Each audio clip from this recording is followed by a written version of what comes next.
Hello, if you teach basic ESOL literacy learners, groups of pre-entry students, then I'm guessing your students have difficulty with spelling, as mine do. Um, my name is Dave Butler. I'm a teacher in an FE college in Glasgow and also the author of Read and Write Every Day, which is a course book for teachers to use with students in class. So yeah, as I said, I'm going to focus on spelling in this video and look at some techniques and some strategies that teachers can employ. Um, Before I start with the strategies, just wanted to focus a little bit on just why spelling is so, or really to try and get some perspective, because I think it's difficult for us sometimes um, to see this from the student's point of view. Because sometimes in my class, for example, a student misspells the name of their country, and I think to myself, surely you should be able to spell the name of your country. So what I've done, I've conducted a wee experiment, and thanks to three students in my National Five upper intermediate class, Omar, Paimana, and Shaolan, thank you. I've got some writing here to show you because to try to understand the students' difficulties, we need to try and get into their shoes. Um, we've either got students in pre-entry who can't read and write in their first language, or whose script is totally different, such as Arabic. So Omar's kindly given me this. Now imagine you were learning Arabic, and for example, somebody like me, my first language is English, obviously. Um, I'm trying to learn a totally different script.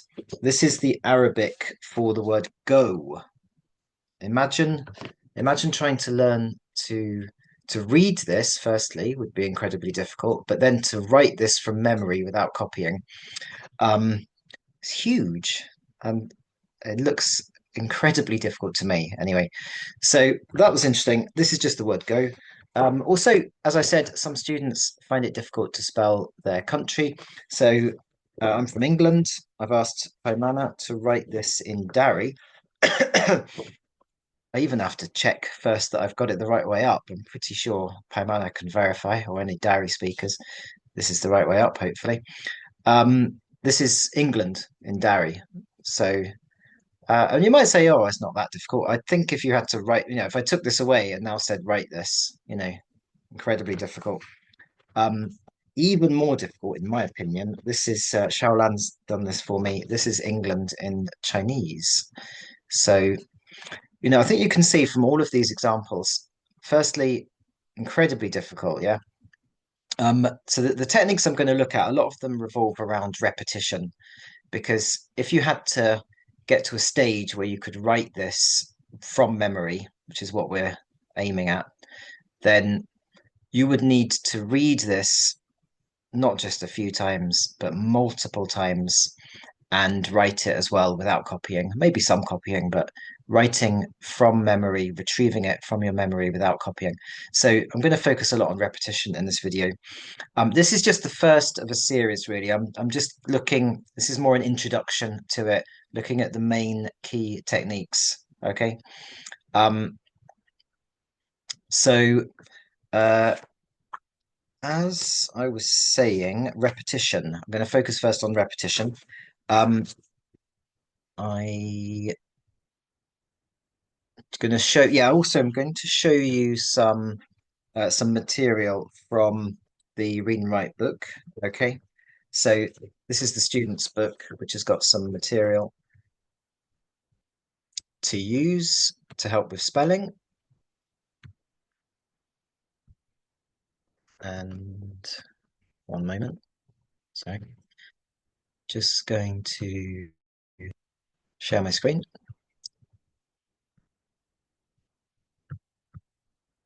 As I said, we're focusing on spelling.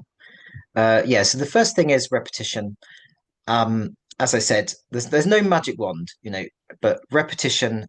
Read these words again and again and again in every class, the same words, and write them again as a word, or write a text using using certain words. Now the words themselves are important because I think you should limit the pool of words that you're dealing with for students. There are if you have a pool that is too big, it's just going to be too many words for them to cope with. So there's um a range of words called the Dolch list or phrase list, which is the most common high frequency words used in English.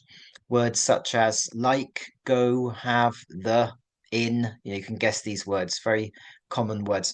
So you can, if you're designing material for students, try to use these words mostly. You can find the Dolch list, the phrase list online if you just Google that.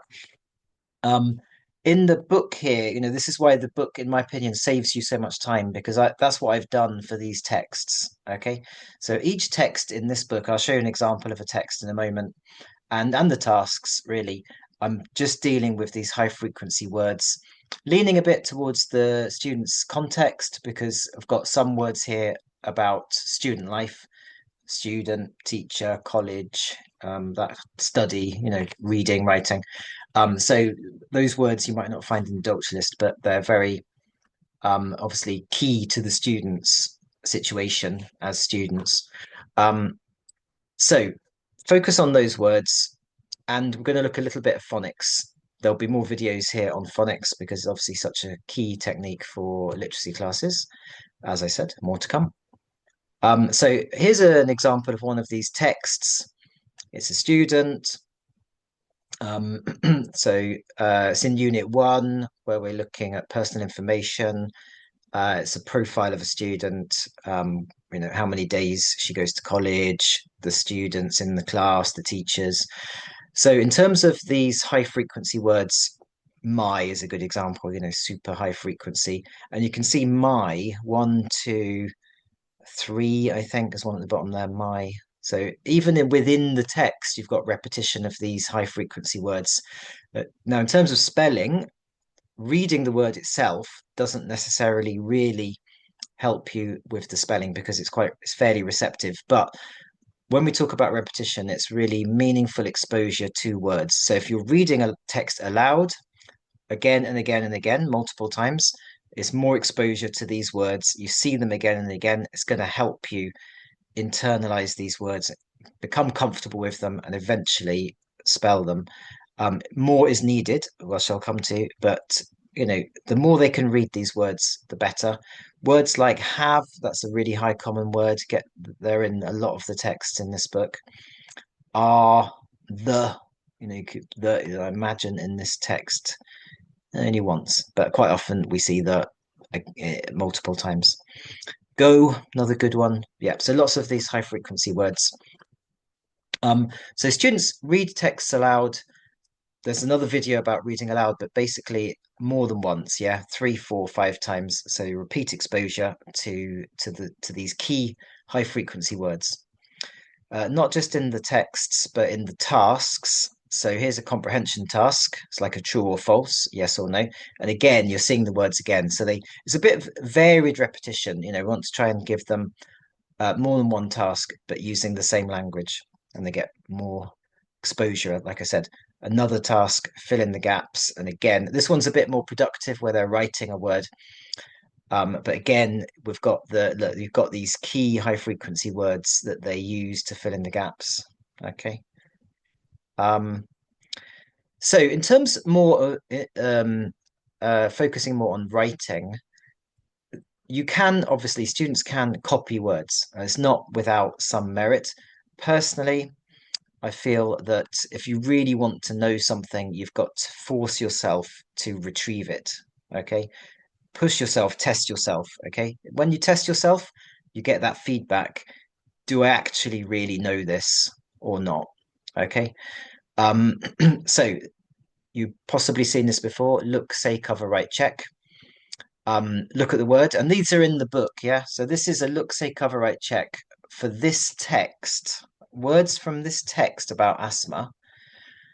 But before students, because a lot of the texts in this book lead on to a writing task. So before you write about yourself, personalized writing task, write about yourself and your own situation at college in a class. we've picked out some words they're going to use when they write the text, and it's going to make that writing task more achievable. But if we do some controlled practice for spelling, it's going to make that task easier for them.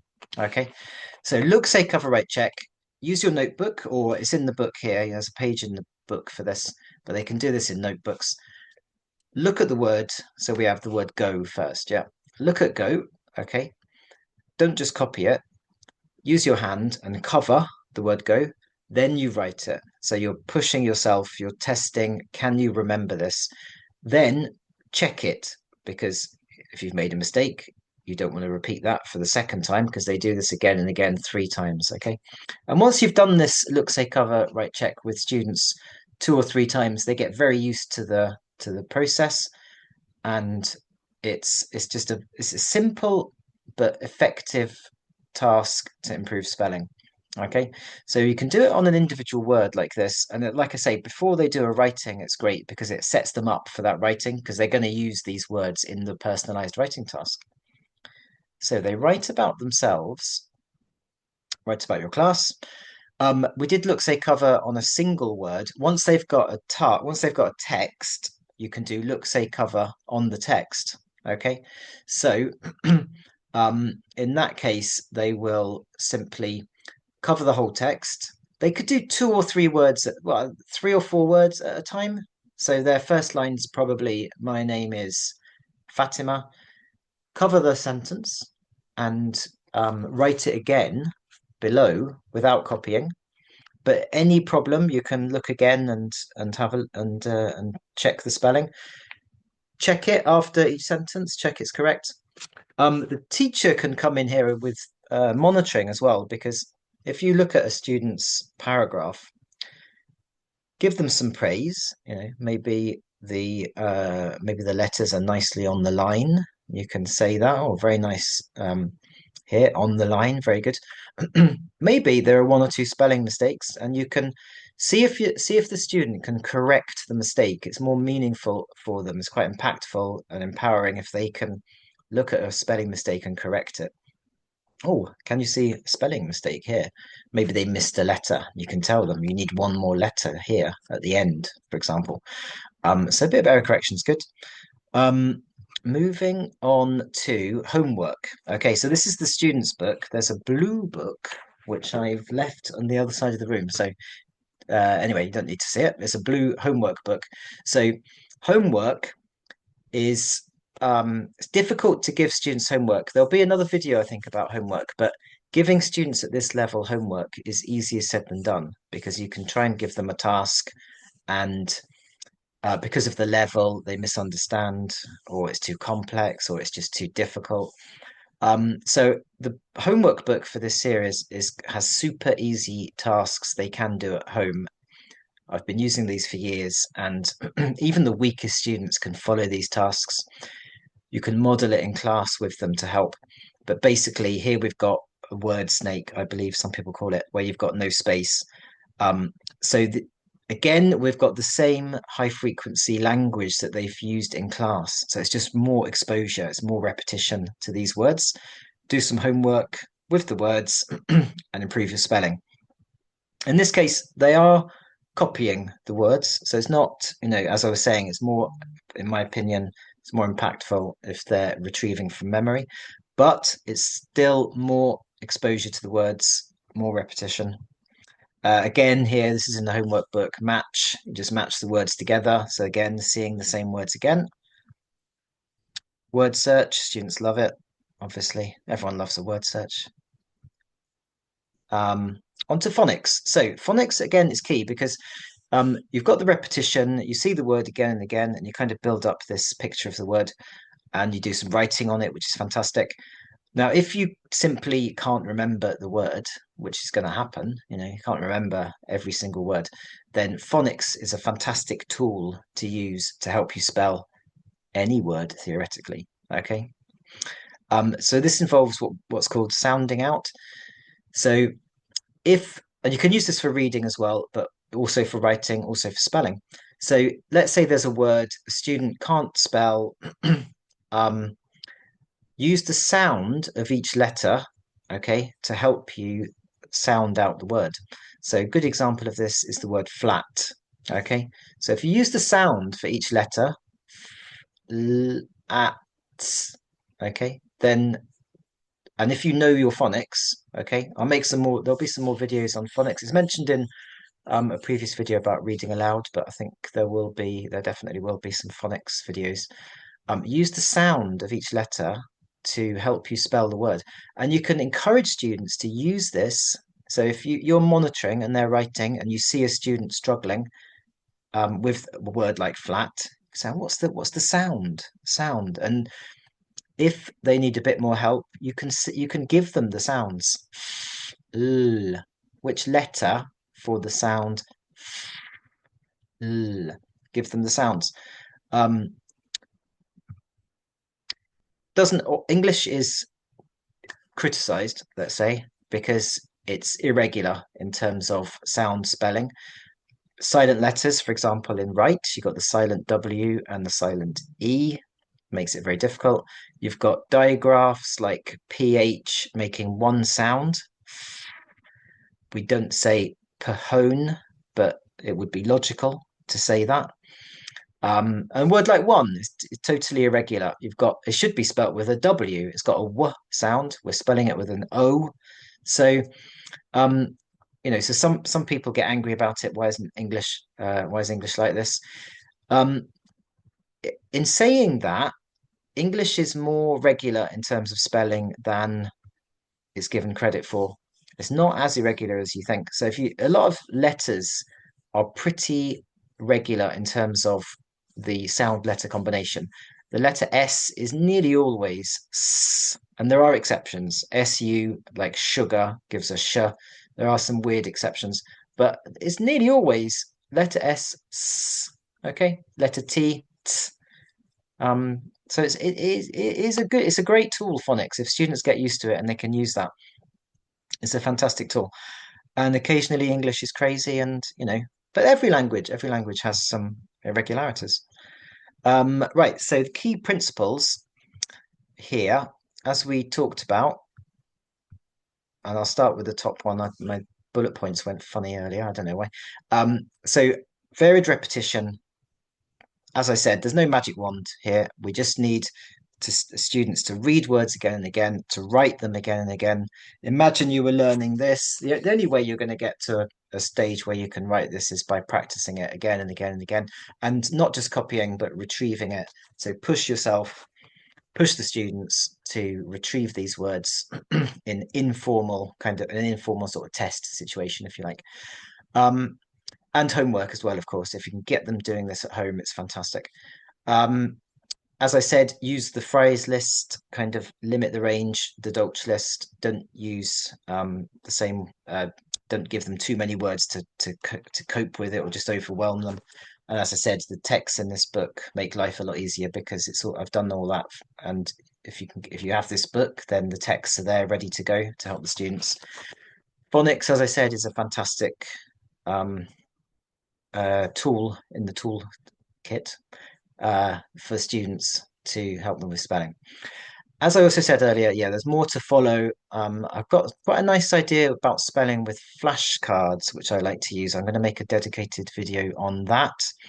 And maybe some more about the idea of, for example, giving a spelling test. And a colleague of mine likes to do that. So more to follow. If you would like more information about this book, then this series, there's a student's book, workbook, and teacher's book. Go to the website. You can see it here, look, esolbooks.com. Okay, there are sample units there, details about how to order. There are free extra materials like PowerPoint slides and Kahoot games for students. If you order this in bulk, you can get a discount, details on the website, and a free webinar for your college or for your team. Okay. As I said, there's going to be more to come in terms of spelling videos and other videos on how to help pre-entry students. In the comments, if you would like to comment on any of these ideas in the video, please do. If you have other ideas to help students with spelling, then please add those in the comments. Um, or any other requests for videos. I'm going to try and build up a kind of whole playlist of how-to videos for pre-entry students. Thank you very much for watching, and I'll see you again in a future video. Thank you very much. Bye bye.